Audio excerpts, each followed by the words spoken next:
Right පුතේ මේ video එක පුතේ කියන්නේ විශේෂයෙන් මෙවර 2025 අධ්‍යයන පොදු සහතික පත්‍ර උසස් පෙළ විභාගයේ මීඩියා සංනිවේදන හා මාධ්‍ය අධ්‍යයනයේ විෂය හදාරන සියලුම දරුවෝ වෙනුවෙන් සංනිවේදන හා මාධ්‍ය අධ්‍යයනයේ විෂය පුතේ මෙවර අපිට අනුමාන විදිහට ලබා දෙන්න පුළුවන් කොටස් මොනවද කියන කාර්ය සම්බන්ධයෙන් තමයි අපි පුතේ මේ වීඩියෝ එකෙන් විස්තර කරන්න බලාපොරොත්තු වෙන්නේ. ඊට පෙර ආතෝ පුතේ කියන කාරණා කිහිපයක්ම තියෙනවා. අපි ළමයි මෙවර විශේෂයෙන් වගේ 2025 උසස් පෙළ කලා විෂය ධාරාව හදන සියලු දරුවෝ වෙනුවෙන් විෂයන් ගණනාවර පුතේ මේවර අපි අනුමාන ප්‍රශ්න පත්‍ර 4 බැගින් සෑම විෂයක් සඳහාම සම්පාදනය කරලා තියෙනවා. සහ ළමයි ඔයාට දැන් මීඩියා කරන ළමයි නම් මීඩියා කරන විෂයට දාලා පුතේ දෙසැම්බර් 2 වෙනිදා සංනිවේදන මාධ්‍ය අධ්‍යයනයේ ඔබේ පළමු පත්‍රය සඳහා සූදානම් කරවනවා. ෆයිනල් සෙමිනාර් එකක් තියෙනවා. දෙසැම්බර් 4 වෙනිදා සංනිවේදන හා මාධ්‍ය අධ්‍යයනයේ දෙවෙනි පත්‍රය සම්බන්ධයෙන් සූදානම් කරන ෆයිනල් සෙමිනාර් එකක් තියෙනවා. මේ සෙමිනාර් එකේ මාර ළමයි වැදගත් ගිය අවුරුදු අයලක් කළා දන්නවා. ගොඩක් ලොකු සපෝට් එකක් වුණා මේ සෙමිනාර්ස් දෙක. ඒ නිසා අවසාන ෆයිනල් සෙමිනාර්ස් දෙකට සම්බන්ධ වෙන්න පුළුවන් සංනිවේදන මාධ්‍ය අධ්‍යයනයේ මීඩියා විෂයට අමතරව ඔයාට මේ සියලුම විෂයන් සඳහා ප්‍රති සම්බන්ධ වීමේ හැකියාව තියෙනවා. හරි. එතකොට ප්‍රති අපි මේ වෙද්දි සෑම විෂයක් සඳහා ප්‍රති මේ තියෙන විෂයන් සියල්ලම සඳහා ප්‍රති මේ වෙද්දි අපි අනුමාන ප්‍රශ්න පත්‍ර 4 බැගින් සම්පාදනය කරලා තියෙනවා. හරි. එතකොට මේ සඳහා සම්බන්ධ වෙන්න අවශ්‍ය දරුවන්ට පුළුවන් විශේෂයෙන් මීඩියා විෂයට දාලා වැතුළු මම ඔය පෙන්නපු සියලු විෂය සඳහා අවශ්‍ය කරන අපි අනුමාන ප්‍රශ්න 4 බැගින් සම්පාදනය කරලා තියෙන ඒ සම්බන්ධ අනුමාන ප්‍රශ්න පත්‍ර අවශ්‍යයි නම් පුතේ ඔයාලට WhatsApp message එකක් දාන්න පුළුවන් මේ නම්බර එකට 075 6384 සහ 076 08 නම්බර දෙකෙන් එකට WhatsApp message එකක් දාන්න පුළුවන්. ඊට අමතරව ඔයාලට මීඩියා විෂයේ අවසාන ෆයිනල් සෙමිනාර්ස් දෙකට සම්බන්ධ වෙන්න අවශ්‍ය නැහැ. ඒකත් පුතේ message එකක් දාලා කියන්න ඔයාලට සම්බන්ධ වීමේ හැකියාව තියෙනවා. WhatsApp කරන්න පුතේ ওই නම්බර දෙකෙන් එකට පැහැදිලිද? රයිට්. එන පුතේ ඔන්න අවශ්‍ය ළමයින්ට පුළුවන් අපේ මේ මම දෙන මේ අද අනුමාන ටිකට අමතරව ඔයාලට මම ෆුල් පේපර්ස් 4ක් හදලා තියෙන අනුමාන මීඩියා විෂයට ඇතුළු අනෙකුත් විෂයන් සියල්ලටම ඊට අමතරව ඔයාලට පෙන්නනවා වගේ විශාල දවස් දෙකක සුපිරි සෙමිනාර්ස් දෙකක් යනවා ෆයිනල් සෙමිනාර්ස් දෙක කරන. ඒ දෙකටත් සම්බන්ධ වීමේ හැකියාව තිබෙනවා. හරි. 2025 ළමයි දැන් අපි බලමු මොනවද සංනිවේදනය හා මාධ්‍ය අධ්‍යයනයේ විෂයේ මීඩියා විෂයේ අනුමාන. හරි.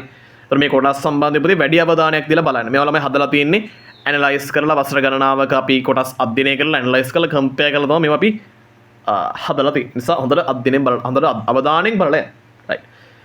විශේෂයෙන් මේවර මාධ්‍ය සාක්ෂරතාවය අරමුණු ලක්ෂණ ප්‍රයෝජන සම්බන්ධයෙන් බලාගෙන යන මාධ්‍ය විචාරය ඊට පස්සේ පුතේ මාධ්‍ය හා තාක්ෂණය ඊට අමතරව ළමයි විචාරශීලී ග්‍රාහකයා ඊට පස්සේ මාධ්‍ය සංදේශ විශ්ලේෂණය සංනිවේදනයේ විශේෂයෙන් සංනිවේදනයේ ලක්ෂණ සංනිවේදනයේ මූලිකාංග සංනිවේදනයේ කාර්ය සම්බන්ධයෙන් බලාගෙන යන්න ඊට පස්සේ පුතේ සමීක්ෂණයේ පුතේ සමීක්ෂණ වල විධික්‍රම ඒවායේ දින වාසි අවාසි සමීක්ෂණ ක්‍රියාවලියේ පියවර සම්බන්ධව බලාගෙන යන්න. ඊට අමතරව පුතේ මාධ්‍ය අභිසරණතාවය නිර්මහා පරිමාණකරණය සමකාලීන මාධ්‍ය ප්‍රවණතාවයන් ඊට පස්සේ පුතේ ගෝලීකරණයේ ලක්ෂණ යහපත් අයහපත් ප්‍රතිඵල මොනවද බලාගෙන යන්න. ඊට පස්සේ පුතේ මාධ්‍ය ප්‍රතිපත්ති එයාට අරමුණු මාධ්‍ය ප්‍රතිපත්ති වල අරමුණු මොනවද මාධ්‍ය ප්‍රතිපත්ති වල වැදගත්කම මොකක්ද. ඊට පස්සේ පුතේ මාධ්‍ය ප්‍රතිපත්ති වල ආරම්භය සහ විකාශය සම්බන්ධයෙන් ඊට පස්සේ පුතේ මානව හිමිකම් විශ්ව ප්‍රකාශනය සම්බන්ධයෙන් ඒ තුළ තියෙන අන්තර්ගත කාරණා සම්බන්ධව පුතේ හොඳ අවධානයක් යොමු කරන්න. මාධ්‍ය නියාමන වර්ගයන් මොනවද කියලා පුතේ අවධානය යොමු කරන්න. මාධ්‍ය නිදහස් සම්බන්ධයෙන් පුතේ අවධානය යොමු කරන්න. සංවර්ධන සංවේදනයට විශේෂ පුතේ සංවර්ධන සංවේදන ප්‍රවේශ සහ සංවර්ධන සංවේදන ක්‍රම සම්බන්ධයෙන් පුතේ හොඳ අවධානයක් යොමු කරලා එක්සෑම් එකට යන්න. ඊට අමතරව ළමයි ගැටුම් නිරාකරණ පියවර බලාගෙන යන්න. සංවර්ධන සංකල්ප පිළිබඳ මතවාද පුතේ හොඳින් අධ්‍යයනය කරලා යන්න. ඊට පස්සේ පුතේ මහජන සම්බන්ධතා විශේෂයෙන් පුතේ මහජන සම්බන්ධතා ආකෘතීන් තියෙනවා. ඒවායේ වැදගත්කම සම්බන්ධයෙන් පුතේ හොඳට අධ්‍යයනය කරලා යන්න එක්සෑම් එකට. ඊට පස්සේ පුතේ සිද්ධි කළමනාකරන අරමුණු හොඳට බලාගෙන යන්න. නිර්මාණාත්මක සංනිවේදනයකදී පුතේ නිර්මාණාත්මක සංනිවේදනයේ මූලිකාංග සම්බන්ධයෙන් පුතේ හොඳට අධ්‍යයනය කරලා බලලා යන්න. ඊට පස්සේ ළමයි නිර්මාණශීලීත්වය විශේෂයෙන් පුතේ නිර්මාණශීලීත්වයේ තියෙන ලක්ෂණ මොනවද කියලා පුතේ බලලා යන්න. පුවත්පතක ප්‍රධාන කොටස් මොනවද? නිවුස් පේපර් එක පාර්ට්ස් මොනවද? හරි. පුවත්පතක ප්‍රධාන කොටස් මොනවද කියලා පුතේ බලලා යන්න. හරි. ඊළඟ ළමයි සිනමා නිර්මාණාත්මක ප්‍රවේශ සම්බන්ධයෙන් පුතේ අවධානය යොමු කරලා බලලා යන්න. ඊට පස්සේ පුතේ රංග කලාවේ මූලිකාංග සම්බන්ධයෙන් බලලා යන්න. ඒ වගේම ළමයි අස්පර්ශ සංස්කෘතිය සම්බන්ධයෙන් පුතේ බලාගෙන යන්න. සංනිවේදනයේ ආරම්භය සම්බන්ධව යම්කිසි අධ්‍යයනයක් කරලා යන්න.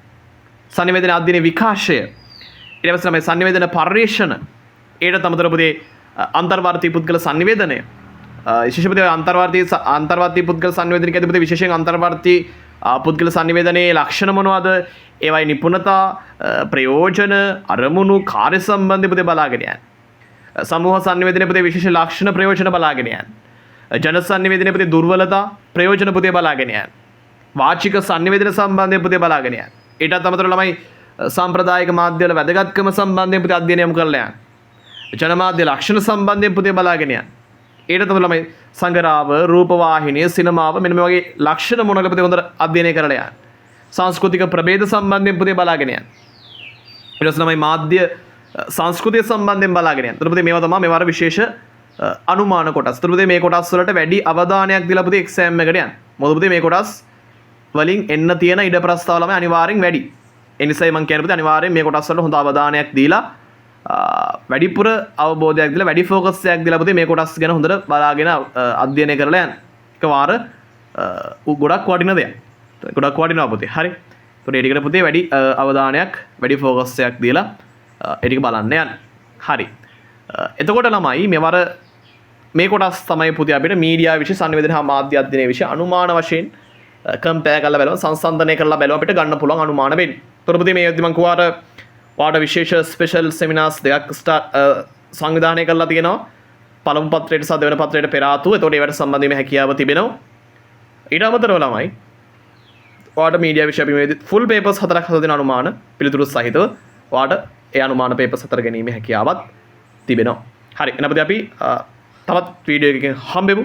අවශ්‍ය ළමයින් අපිත් එක්ක තුනබල WhatsApp message එකක් දාන්න 075 6300 780 නම්බර එකට හෝ 076 08 78 50 නම්බර එකට. right.